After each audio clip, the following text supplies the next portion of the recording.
I threw myself a birthday party for my 25th. Nothing fancy. No confetti cannons. No rented venue. Just dinner. A small, home-cooked, family-only kind of thing. I thought maybe if I made it simple and sincere, they'd actually come. Spoiler. They didn't. I'd just moved into my new apartment. My first real adult place. Clean walls, new paint, no mysterious smells baked into the carpet. I spent 2 days scrubbing it spotless, lighting candles, folding napkins, polishing glasses that didn't come from a gas station promo. I cooked short ribs from scratch, my mom's favorite, because apparently I still believed that meant something. Dinner was set for 6. At 6:05, I was standing by the window like a golden retriever waiting for headlights. At 6:10, I gave in and called my mom. She answered in that sing-song voice she uses when she's about to disappoint someone. "Oh, sweetheart, we forgot to tell you. We've got tickets to the opera tonight. Non-refundable." I swallowed hard. "So, you're not coming? Rain check, okay?" "Love you." "Love you too," I said, though clearly not enough to reschedule Puccini. I didn't bother calling my dad. He was either next to her at the opera or pretending it was just another Tuesday. Next, I tried Grandma. "Oh, Rachel, honey, I'm out with my ladies, bunko night." "Thought you knew." She laughed. "Nope, didn't know. But sure, nothing says beloved granddaughter like being replaced by spinach dip and dice. See you at Emily's on Saturday," she added. Emily, my cousin. The family's golden child. The one who gets gift baskets just for breathing by 6:30. It was just me, candles flickering, food untouched, dressed up with nowhere to aim the smile. But wait, it gets better. At 7:58, my sister Belle texted, "OMW, bringing a few people." "Hope that's okay, love you." It was not okay. But apparently love you makes everything fine. At 8:15, she showed up with 10 people. 10 total strangers. One guy was wearing sunglasses indoors. Another asked if I was the roommate. They came in like it was an after-party they'd accidentally found through Google Maps. Belle blew past me with a cheerful, "Happy birthday," and handed me a bottle of wine she obviously hadn't bought. They devoured the food like it was a Vegas buffet. Someone poured vodka into my wine glasses. Someone else hijacked my Bluetooth speaker and replaced my jazz playlist with electronic chaos. I pulled Belle aside. "I didn't plan for this," I said. "I have work tomorrow." She blinked at me like I was speaking Morse code. "Okay, wow, relax, it's your birthday. Be fun for once. Be fun." The greatest hit from my childhood feedback reel. At some point, one of her friends shouted, "Hey Rachel, can you check outside? I think the delivery's here." So I stepped out, because apparently I still believe people mean what they say. The door clicked shut behind me. Locked. I knocked. Lightly at first, then harder. Nothing. The music inside was so loud it rattled the hallway walls. After 5 minutes in the cold, I gave up and sat in my car. Through the window, I could still see the shadows dancing across my living room, my home, while bass thumped through the glass. They didn't even notice I was gone. I didn't cry right away. Not because I was strong. I just couldn't process how ridiculous it was. I'd cooked dinner for my family, and somehow ended up locked outside my own apartment by people who didn't even know my last name. Then it hit me. Not anger, not heartbreak. Just clarity. I pulled out my phone, opened my banking app. First stop, the $600 monthly transfer to my parents' mortgage. Canceled. I'd been helping out until Dad's hours picked back up. That was over 2 years ago. Next, Belle's grad school account. Paused. Then clicked withdraw support. No message. No grand speech. No revenge plan. Just peace. They didn't forget me. They just never cared enough to remember. They just didn't think I mattered enough to prioritize. That's a different kind of sting. I sat there until the music faded, until the house got quiet, until my candles burned out inside, and my birthday died quietly outside. But something shifted in that car. They thought it was just a party. What they didn't realize was that they'd handed me a match and pointed at the bridge. The morning after the party, or whatever that was, I stepped back into my apartment like a guest walking into the aftermath of someone else's bad decisions. The smell hit me first. A mix of alcohol, burned wax, and the unmistakable scent of someone's cologne that I was 99% sure had come from my bathroom shelf. My living room looked like a group project for people who'd never cleaned before. Wine rings on the coffee table, a crushed bag of chips on the floor, a sticky patch on the rug that I didn't even want to investigate. My decorative bookshelf was missing half its plants. Someone had shoved an empty beer can into the soil of my snake plant like it was a recycling bin. And then there was the bed. My bed. Crumpled sheets, makeup on the pillow, someone else's jacket at the foot. I didn't even want to know who had slept there or with whom. I didn't say a word. I just started taking pictures, photo after photo, quietly, like I was collecting evidence at a crime scene, which emotionally wasn't that far off. Belle came out of the kitchen holding a cold slice of birthday cake with her bare hands. "Hey, last night was wild, huh?" I looked at her. She looked at me like we were co-stars in a buddy comedy. "You good?" she asked, mouthful. I stared at her, then passed her to the wreckage of my evening. "Do you even know I slept in my car?" She blinked. "Wait, seriously? I thought you left to go see someone or something. Of course, why would it even register that I never came back in? That I might have been locked out?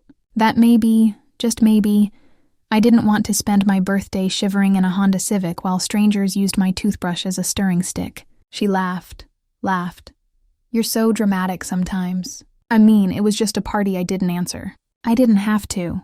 I'd already started making the cuts. But here's the thing. This wasn't new. Not really. This wasn't the first time I'd been forgotten. Just the first time they did it with music playing. Growing up, I was the reliable one. The solid one. Rachel can handle it. Rachel doesn't need much. Rachel's fine. I was 3 years older than Belle. Old enough to remember the shift when she was born. The way my mom's eyes sparkled around her. The way my dad's arms always seemed more open when she ran into them. She was the sparkly one, the fun one, the own with the dimples and the perfectly timed jokes. I was the straight-A kid who made her own lunches and didn't complain when my birthday was rescheduled 3 years in a row. Once for a flat tire. Once for a last-minute vacation they forgot to tell me about. Once because Belle's gymnastics tournament took priority. Spoiler, she placed 4th out of 5. I remember one Halloween when I asked Toby Hermione Granger. My mom told me she didn't have time to figure out a costume, but Belle got a handmade Elsa dress and glitter in her hair. I went as a student, which, in case you're wondering, is not a costume. At 14, I got accepted into a competitive writing program. My parents glanced at the email and told me, "That's nice." When Belle got chosen to be the school mascot in 10th grade, they brought balloons to her tryout. By the time I graduated college early with honors, they said, "We're proud of you," and then immediately changed the subject to Belle's upcoming spring break trip. So yeah, I'd been invisible for a while. That birthday dinner was just the first time I stopped pretending it didn't hurt. And I know what you're thinking. Why did I keep trying? Because hope is stupid like that. It makes you believe that maybe this time will be different.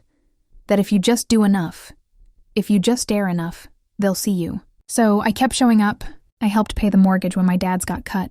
I chipped in for Grandma's medical bills when she needed dental work.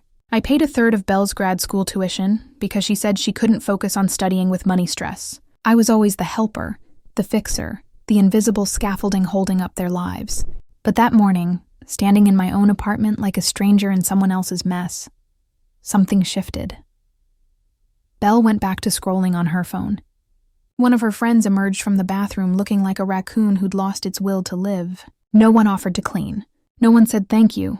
No one even asked how I'd slept. I walked past them all, quiet, and closed my bedroom door behind me. I sat on the edge of the bed and let the silence settle. For the first time, I wasn't wondering if I'd done something wrong. I was wondering what would happen if I finally stopped doing everything right.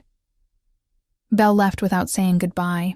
Not that I expected anything resembling an apology or even basic self-awareness, but a sorry for turning your birthday into a frat party would have been a nice surprise.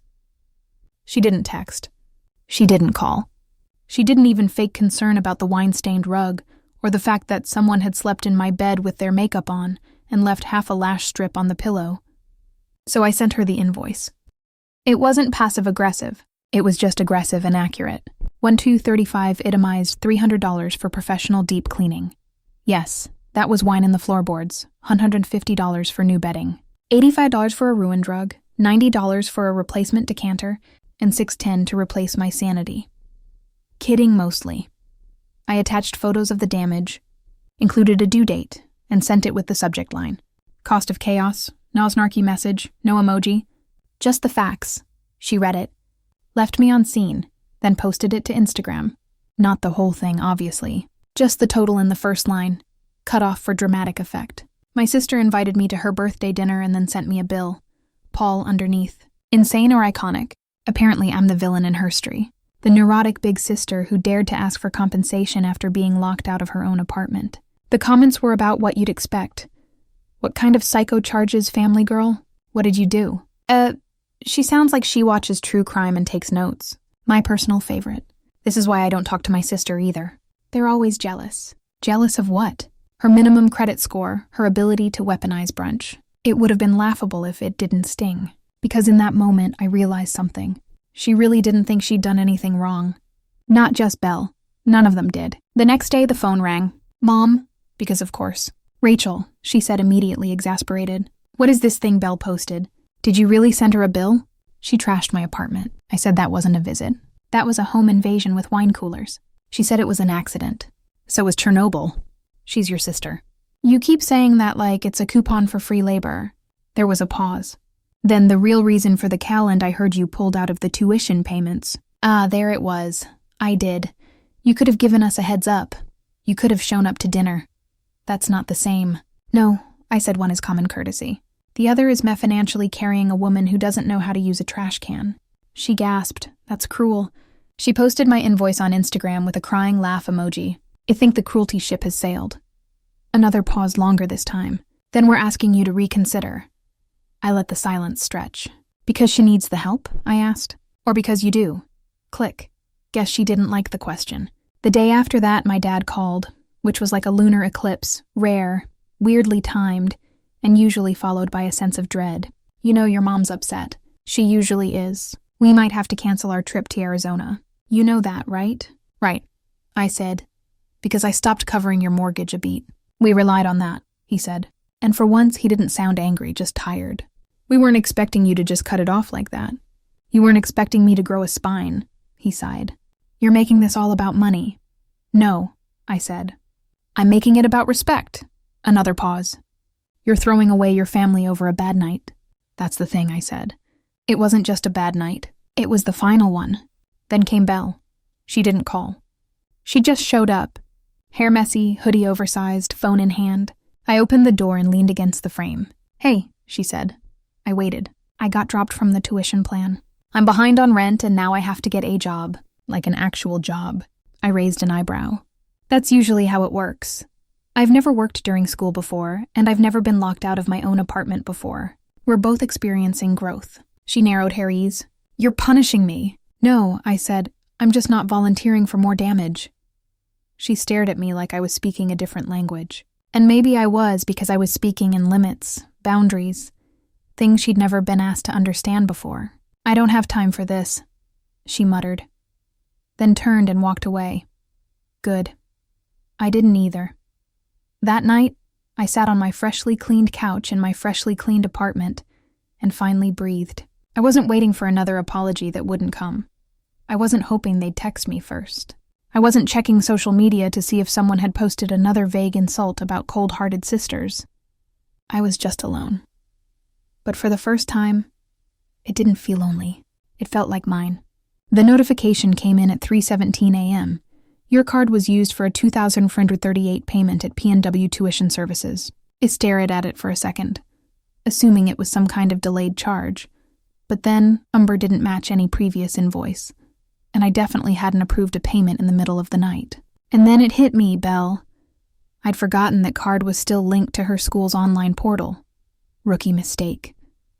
She didn't ask, didn't even warn me, just waited until I was distracted, logged in, and used my account like it was her own personnel emergency fund. She didn't just cross a line, she lit it on fire. By noon, I was sitting in a plastic chair at the precinct, filing an official report for unauthorized use of my credit card.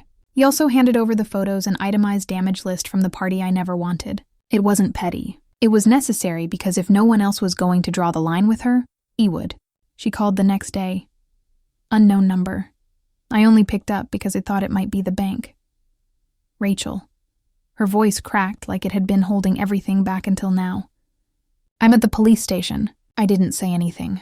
They called me in. They said you reported me over the tuition payment. Correct. You could have just asked me to pay it back. You didn't have to. Her voice broke. You didn't have to do this. You didn't ask when you took it. There was a pause, then full meltdown. I didn't know what else to do. I couldn't get the payment through in time, and the school said I'd lose my spot. I couldn't go back to working the cafe. Rachel, I was exhausted. Couldn't study. My friends all ditched me because I was always working and tired. I was falling behind and she choked out the last part. I didn't know what else to do. It was the most honest thing she'd said in years. And still I didn't flinch. You stole from, I said. You humiliated me, lied to everyone about it, then used my credit card behind my back. I was desperate. I was too the night I sat in my freezing car while you laughed with your friends inside my apartment. Silence. Please, she whispered. Can you just drop the charges? I let that hang in the air. Then I said no and I hung up. She was ordered to pay me back every cent in installments with interest. The tuition charge, the apartment damage, everything. $3,673, she called it financial ruin. I called it finally growing up. A week later, my parents showed up, uninvited of course. That was the family brand. I opened the door and saw them both. Mom with her judgment face already loaded. Dad standing behind her like backup muscle with a mortgage. We need to talk, Mom said. Not really, I replied. She walked in anyway. Dad followed, arms crossed, jaw tight, like someone had dared him to parent for once in his life. I can't believe you reported your own sister to the police, Mom snapped. Do you understand what you've done to this family? I think the better question is, do you understand what you did to it? We raised you. We gave you everything. You raised me to be quiet while you overlooked me. You gave Belle everything. I paid for the house you live in. Dad stepped in. We're not doing this again. This tantrum. This act. It's gone on long enough. Act, I laughed. You think this is an act? You think I'm playing? You're punishing us for something that happened one night. Mom said one night number. I'm done being the bank account, the babysitter, the emotional sponge. You didn't come to my birthday. You let my sister ruin my home and my name. And when I stood up for myself, you blame me. You could have talked to us. It tried. For 25 years, they stood there, speechless. So I delivered the final line. You want help? You want money? You want access to me? They nodded too fast, too hopeful. Then you should have treated me like family when it counted. And I pointed at the door. Now get out. I didn't slam the door. I closed it gently, firmly, like sealing a box you're done unpacking. Then I did the last few things I needed to do. I blocked Belle's number, removed my name from every shared account, left the family group chat, deleted the contacts. Not because I was angry, but because I wasn't planning on reopening the wound. And then silence. The kind that doesn't ask anything from you. The kind that fills your apartment and your bones like fresh air after a storm. A few weeks passed. Nothing from them. And for the first time in forever, I had room, actual space to breathe. I started saying yes to happy hour. Started texting back the friend I'd kept canceling on. Started sleeping better, laughing more, spending money on things that actually brought me joy, like therapy and dinner with people who showed up. On my 26th birthday, I didn't throw a dinner. I didn't light candles or cook a meal no one would eat. Instead, I ordered pizza, wore sweats, and had 3 friends over who brought wine, laughter, and 0 expectations. And that night, when someone raised a glass and said, "To people who actually show up," I smiled. Not because it was Lever, but because this time, I knew they meant me. I know some people will say I went too far, and maybe once I would have wondered that too. But now I sleep better. I smile easier, and for the first time in my life, I don't feel like someone's backup plan. Still, do you think I did the right thing? Let me know in the comments. And if you want more stories like this, don't forget to subscribe.